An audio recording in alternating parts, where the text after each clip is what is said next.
नियुक्ति अटक रही है उसकी, तो समझ नहीं आता। कोर्ट कहती है कि हमारे कंधे पर बंदूक मत रखिए, ये जो टिप्पणी है बहुत इंपॉर्टेंट हो जाती है। बीजेपी कहती है कि ये कांग्रेस का किया कराया है। कांग्रेस कह रहे हैं हम तो 1.5-2 साल से बाहर बैठे हैं, अगर हमारा किया था तो आपने सुधार क्यों नहीं लिया। आखिर कौन आपको असली विलेन नजर आता है इन सब चीजों के पीछे, और क्या आपको लगता है कि बहुत जल्द न्याय मिल पाएगा युवाओं को?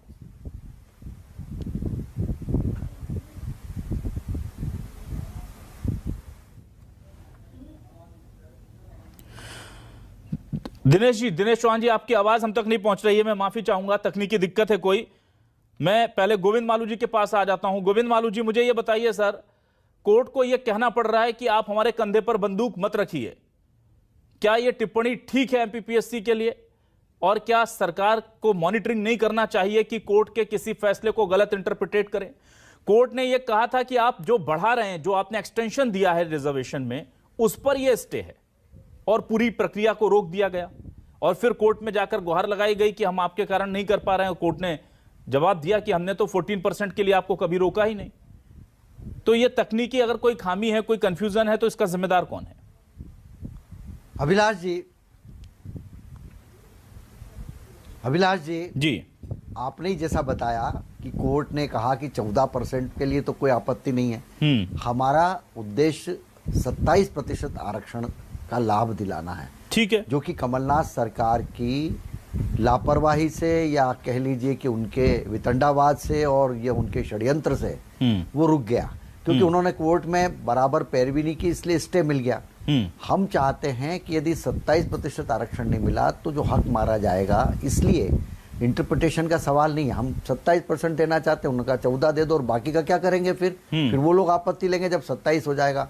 तो आप जल्द से जल्द नियुक्ति देना चाहते हैं 27%, लेकिन मुझे ये जानकारी है कि कोर्ट में पिछले 2-3 पेशियों से आप ही कह रहे हैं कि थोड़ा समय बढ़ा दीजिए, क्योंकि हमारे सॉलिसिटर जनरल साहब के पास, एडिशनल सॉलिसिटर जनरल साहब के पास समय नहीं है। क्या ये सही बात है कि बार बार वक्त की मांग आप ही कर रहे हैं, आप ही कह रहे हैं कोर्ट से कि इसे और ज्यादा थोड़ा 1 महीने बाद दीजिए, अभी नहीं हो पाएगी सुनवाई? और इस बार कोर्ट ने डांट भी लगाई है कि आप क्यों खींच रहे हैं इस मामले को, युवाओं से जुड़ा हुआ मामला है। जी, कुछ व्यक्तिगत कुछ व्यस्तताएं होंगी, इसलिए एक बार समय का बोला होगा, लेकिन हम इसको विलंबित नहीं करना चाहते, क्योंकि कोर्ट ने कह दिया कि 1 तारीख से हम सुनवाई करेंगे, हम उसके लिए तैयार हैं और हम चाहते हैं कि जल्दी से जल्दी इसका निराकरण हो। क्योंकि हमारी मंशा ठीक नहीं होती तो। गोविंद मालू जी कह रहे हैं कि आप बैक डोर से अपने वकीलों को भेज देते हैं ओबीसी के हितों को कुठाराघात करने के लिए, सही बात है क्या ये?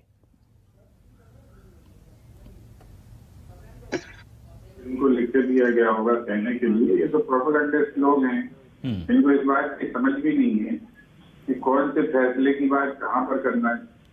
ये पंचायत चुनावों को मिक्स कर रहे हैं परीक्षाओं से। परीक्षाओं का जब फैसला आया था तब जो है माननीय उच्च न्यायालय ने एक पर्टिकुलर परीक्षा के संबंध में फैसला दिया। इसका वकील था जो ये कह रहा था कि साहब उसको जो है फैसले की समझ 18 महीने बाद आई और इसलिए इन्होंने फिर जो है आरक्षण की व्यवस्था की।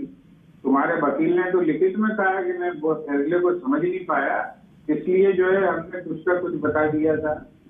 ये तो आपके कौरव साहब ने लिख के दिया है, सरकार को लिख कर दिया, लेकिन इन्हें शर्म थोड़ी आएगी मालू साहब को कि जो है इस बात को जो है इस बात का खुलासा करें यहाँ कि ऐसा वकील आपका था कि जिसको जो है फैसला समझ में नहीं आया 18 महीने तक। ये तो उसने खुद लिख के दिया है और पेपर लिख कर दिया है। तो ये कांग्रेस को कोसने के लिए सुबह से ये जो है भारतीय जनता पार्टी के लोग अपने पापों के लिए बलि के बकरे ढूंढने लगे। आज देश की अर्थव्यवस्था चौपट है, यूक्रेन का युद्ध जिम्मेवार है, कल तक नेहरू जी जिम्मेवार थे महंगाई के लिए।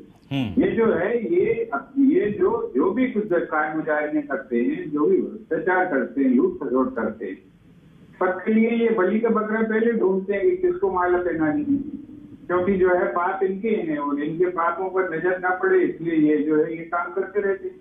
ठीक है, अभी जो है आप यूक्रेन का युद्ध हर जगह, अभी तो पीएचडी की परीक्षा में भी ये कह रहे हैं कि यूक्रेन के युद्ध के कारण हमको प्रॉब्लम आ रही है पीएचडी की परीक्षा में। ये इस लेवल के लोग हैं ये तो कितने एक बड़ा पहलू आज बताया, देखिए रामेश्वर सिंह ठाकुर साहब ने, कि स्कूलों में पढ़ने वाले बच्चों के पास टीचर नहीं है, पूरा का पूरा सेशन शुरू हो गया और वहां पर टीचर नहीं है। तो ये सब दिनेश जी कौन जिम्मेदार है इसके लिए? इसका जिम्मेदार सरकार है और सरकार किसी की नहीं। जी। भी जिम्मेदार है।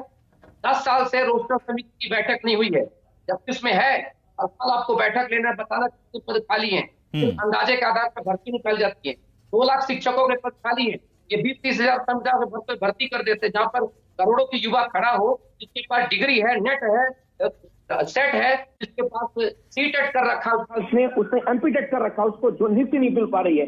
आपको बता रहा हूं तो मैं, ये जो ओबीसी का मुद्दा है, ये सिर्फ जानबूझ के सरकार लटका रही है। मैं आदरणीय गोविंद जी से कहना चाहता हूं, साहेब 27% के आरक्षण के आधार पर जेल पैरी 2020 की नियुक्ति हो चुकी है, मात्र 226 पदों पर। वहां पर किसी ने कुछ संज्ञान नहीं लिया, ना कोर्ट ने कुछ कहा।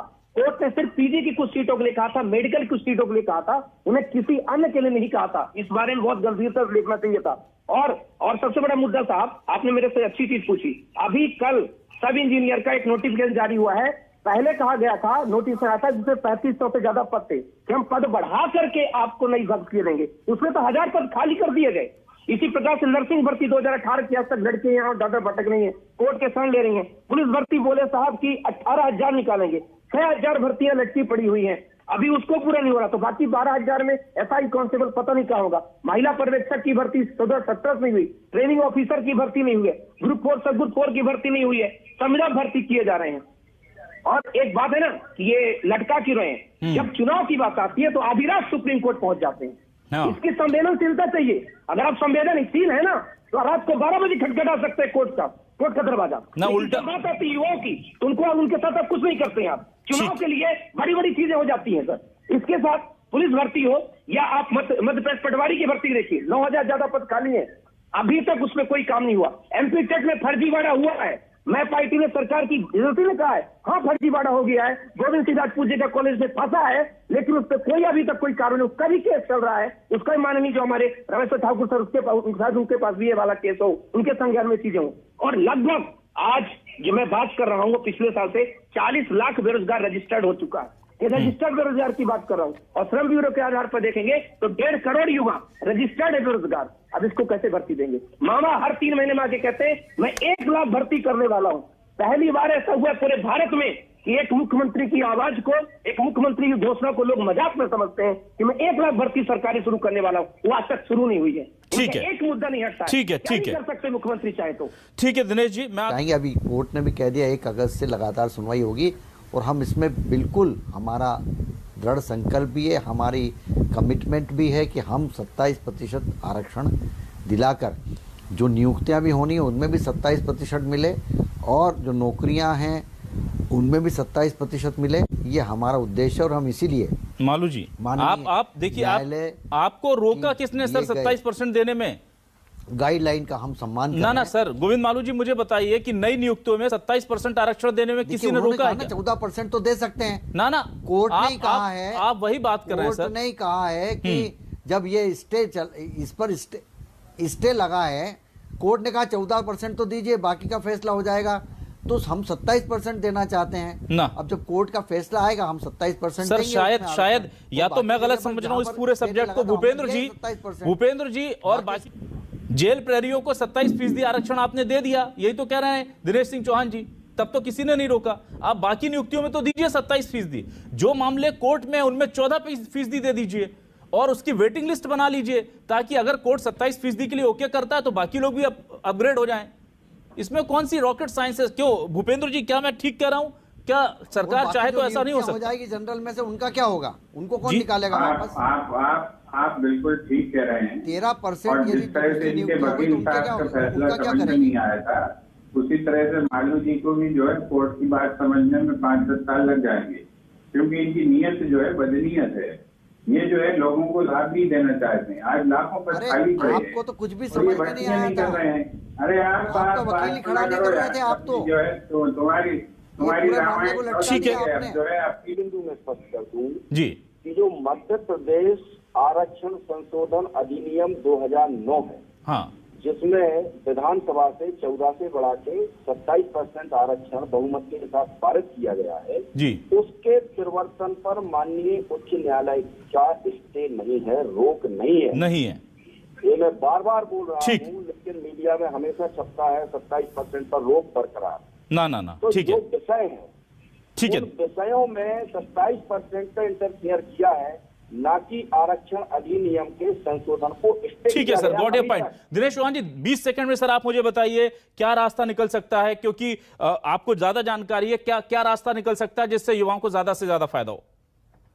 रास्ता यह है कि व्यापम को और एनडीपीएससी दोनों को ही संवेदनशील बनाना पड़ेगा, इनको उत्तरदायित्व देना पड़ेगा, इनको अकाउंटेबल बनाना पड़ेगा कि क्यों नहीं कर रहे हैं। कैलेंडर को अपडेट करें, एमपी टेट की भर्ती को क्लियर करें, सब डिवीजन के पदों को बढ़ाएं, SI, TO, group O, nursing, संविदा को हटा करके इनको रेगुलर करें। सब इंस्पेक्टर की भर्ती पिछले 4 से 5 सालों से इसको लेकर के आए। और साथ साथ जो 2 लाख जो टीचर के पद खाली पड़े हैं, कैसे पढ़ेगा इंडिया, कैसे पढ़ेगा मध्य प्रदेश, इसको तत्काल भरे। और संविदा शिक्षक बंद करें, ये प्रथा बंद करें। गेस्ट अतिथि से बच्चे नहीं पढ़ेंगे, परमानेंट टीचर भर्ती करिए। यहाँ पर भी पढ़ाई पर भी खर्च करेंगे, तब आने देश हमारा प्रदेश रोजगार में बढ़ेगा, बढ़ेगा।